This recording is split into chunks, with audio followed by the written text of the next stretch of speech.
warahmatullahi wabarakatuh. Perkenalkan, saya Septiarinta Arianti. Saya dari Akademi Kesehatan Sabta Bakti Bengkulu, Prodi D3 Kebidanan. Baiklah teman-teman, di sini saya akan menjelaskan tentang kesehatan reproduksi pada wanita sepanjang siklus kehidupannya. Perlu kita ketahui, setelah lahir, kehidupan wanita dapat dibagi dalam beberapa masa, yaitu masa konsepsi, masa bayi, masa anak-anak, masa pubertas, dan masa dewasa, dan masa lanjut usia. Baiklah, saya akan menjelaskan pada masa yang pertama, yaitu masa konsepsi. Peristiwa konsepsi secara formal didefinisikan sebagai persatuan antara sebuah sel telur dan sel sperma yang menandai awalnya suatu kehamilan. Kemudian masa yang kedua yaitu masa bayi. Bayi yang lahir normal dalam usia kehamilan 37 minggu sampai 42 minggu. Yang dikatakan masa bayi adalah bayi yang baru lahir sampai 28 hari setelah lahir. Adapun ciri-ciri bayi baru lahir normal dengan berat badan 2.500 gram sampai 4.000 gram dan pernapasan 80 kali per menit.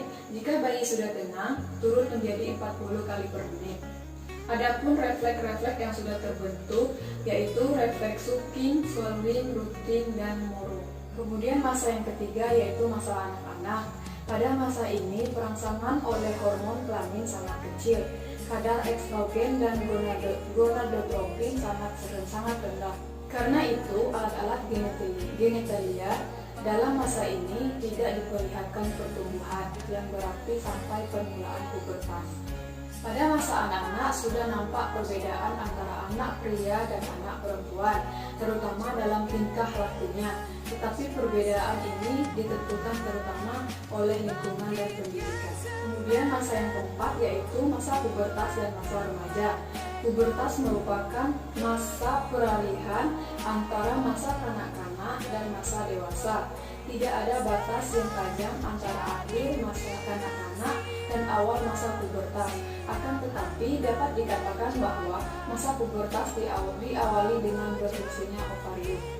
Pubertas berakhir pada saat ovarium sudah berfungsi dengan mantap dan teratur. Kejadian yang penting dalam pubertas ini ialah pertumbuhan badan yang cepat, timbulnya ciri-ciri kelamin sekunder, munculnya dan perubahan perilaku. Adapun masa peralihan dari pubertas ke dewasa yaitu pada umur 11 tahun sampai 19 tahun.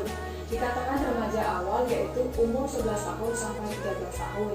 Remaja pertengahan yaitu umur 14 tahun sampai 16 tahun. Remaja lanjut yaitu umur 17 tahun sampai 20 tahun. Adapun masa reproduksi yaitu masa ini merupakan masa terpenting bagi wanita yang berlangsung kira-kira 33 tahun. Pada masa ini terjadi ovulasi kurang lebih dari 450 kali. Dalam selama ini wanita berdarah selama 1800 hari. Haid pada masa ini paling teratur dan siklus pada alat genitalia bermakna untuk memungkinkan kehamilan. Masa selanjutnya adalah masa usia lanjut. Dalam usia ini ada 3 tahap. Yang pertama, klimakterium merupakan masa peralihan antara masa reproduksi dan masa senium.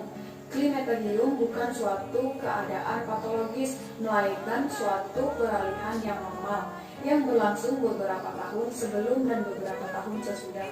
Kemudian tahap yang kedua yaitu menopause adalah haid terakhir atau saat terjadinya haid yang terakhir. Berhentinya haid bisa didahului oleh siklus haid yang lebih panjang dengan pendarahan yang berkurang. Umur waktu terjadinya menopause dipengaruhi oleh keturunan, kesehatan umum, dan pola kehidupan.